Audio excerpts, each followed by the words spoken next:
సభ్యులకు, వారి అభిమానులకు అందరికీ మొట్టమొదటిగా నేను హృదయపూర్వక కృతజ్ఞతలు తెలియజేస్తున్నాను. వీడెవడో, వీడికి అర్హత ఏంటి, వీళ్ళ పక్కన కూర్చునేది అనేది మీలో కొంతమంది మనసులో అక్కడక్కడ తెలుస్తుంటుంది. గుడివాడలో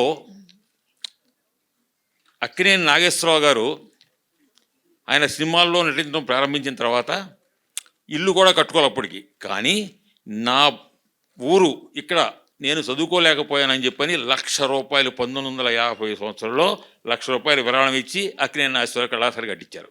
అప్పుడు ఎకరం పొలం గుడివాడ ప్రాంతంలో 2,000, తర్వాత బస్తా ధాన్యం ₹10. అటువంటి రోజుల్లో ₹1,00,000 ఆయన ఇచ్చి కట్టించారు. అందులో విశేషం ఏంటంటే ఆయన దగ్గర 40,000 ఉన్నాయి. 75,000 అప్పు తీసుకుని ఆ మొత్తం 1,00,000 గుడివాడ కలిగించారు. అప్పట్లో గుడివాడలో చాలా జమీందారులు, పెద్ద పెద్ద రాజకీయ నాయకులు ఉండేవాడు. 1962లో ఓటుకి ₹100 ఇచ్చినటువంటి కాన్స్టిట్యున్సీ అది. అటువంటి చోట జమీందారులు, భూస్వాముల నుండి కూడా ఎవరు ఇటువంటి మంచి ఆలోచన చేయరా, ఒక నాగేశ్వర మాత్రమే చేశారు. తర్వాత ఆయన రెండో పార్శ్వం నటుడుగా అద్భుతం, మీ అందరికీ నాకంటే ఎక్కువ బాగా తెలుసు. అందుకే అది కాకుండా రెండో పార్శ్వం ఏంటంటే ఆయన ఇవాళ జన్మభూమి అని మనం అనుకుంటున్నాం.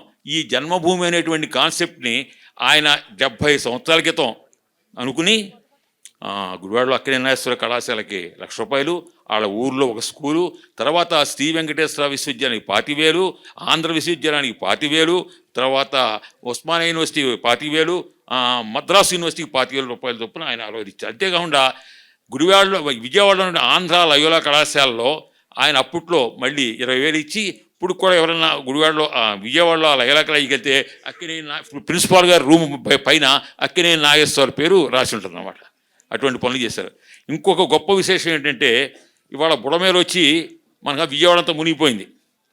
అప్పుడు గుడివాడ మునిగిపోయేది బుడమేరు వస్తే.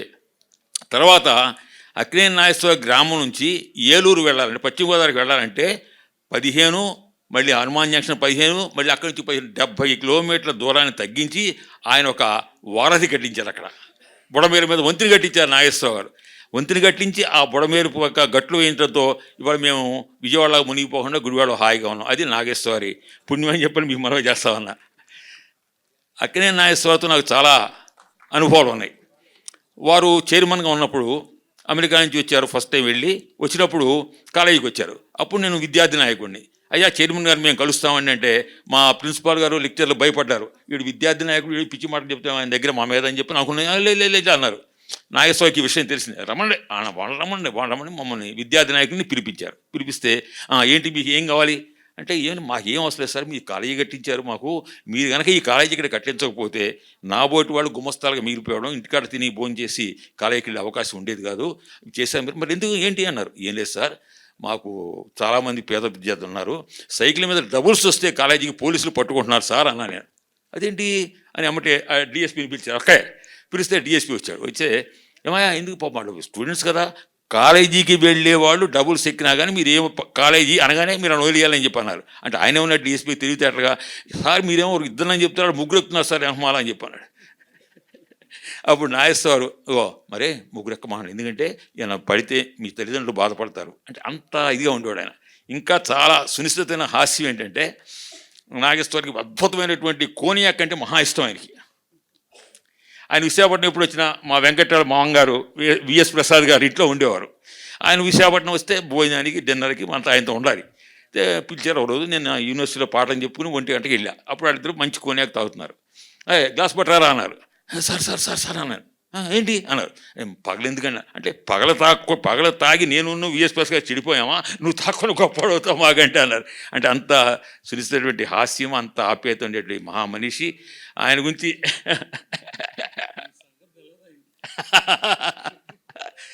నా సంగతి ఆయన తెలియదు కానీ బాబులు బాగా తెలుసు. అటువంటి సినిమా గురించి, నటన గురించి నేను మీతో మాట్లాడితే చాలా అవమానంగా ఉంటుంది. ఎందుకంటే మీ అందరికి బాగా తెలుసు నాకంటే. ఈ అదన పార్శ్వ ఇవాళ జన్మభూమి అనేటువంటి కాన్సెప్ట్ని ఆయన 70 సంవత్సరాల క్రితం నాగేశ్వర ప్రారంభించి ఆ విధంగా చేశారు. అటువంటి మహోన్నత వ్యక్తి యొక్క ఆయన ప్రచారం చేసుకోవాలి. నేను కాలేజీ కట్టించాను, లేకపోతే నేను అది చేశాను ఎప్పుడైనా ప్రచారం చేసుకోవాలా. ఆ ఊరికి చేశాను, ఈ ఊరికి చేశాను. ఎంతోమంది పేద విద్యార్థులకి ఆయన ఆర్థిక సహాయం చేశారు. తర్వాత అక్కడ చైర్మన్ కదా కాలేజీకి, అపాయింట్మెంట్ విషయం వచ్చేటప్పటికి రికమెండేషన్లు వస్తాయి. అప్పట్లో వస్తే ఆయన ఒకటే మాట చెప్పారు, నా కళాశాలలో మంచి అధ్యాపకులే కావాలి తప్ప రికమెండేషన్ అనేది ఉండడానికి వీలు లేదని చెప్పని ఆయన చెప్పారు. తర్వాత కొంతమంది పేద విద్యార్థులు ఉంటారు, వాళ్ళు గ్రామాల్లో చదువుకుని వచ్చి కొంచెం టౌన్లో పెరిగిన కుర్రాళ్ళ కంటే కూడా స్పీడ్గా ఉండలేకపోవచ్చు, కానీ వాళ్ళకి మీరు సీట్లు ఇవ్వండి, సీట్లు ఇచ్చి వాళ్ళకి స్పెషల్ క్లాసులు పెట్టించని చెప్పని అంత జాగ్రత్త తీసుకున్నాడు నాగేశ్వరరావు. ఇవాళ నేను ఇట్లా నుంచున్నాను అంటే ఒక గుమస్తాగా మిగిలిపోకుండా పిహెచ్డీలు చేసి అది చేసి దాకా వచ్చామంటే కేవలం నాగేశ్వరరావు ఆ రోజున అక్కడ కళాశాల కట్టారు. తర్వాత గుడివాడ అక్కినేని నాగేశ్వరరావు కళాశాలకు ఉన్నటువంటి గౌరవం భారతదేశంలో ఏ కళాశాలకు లేదు. అది ఏంటంటే అక్కినేని నాగేశ్వరరావు చైర్మన్, ఆయన పద్మ విభూషణ్. రామోజీరావు గారు గుడివాడ కాలేజ్ స్టూడెంట్, ఆయన పద్మ విభూషణ్.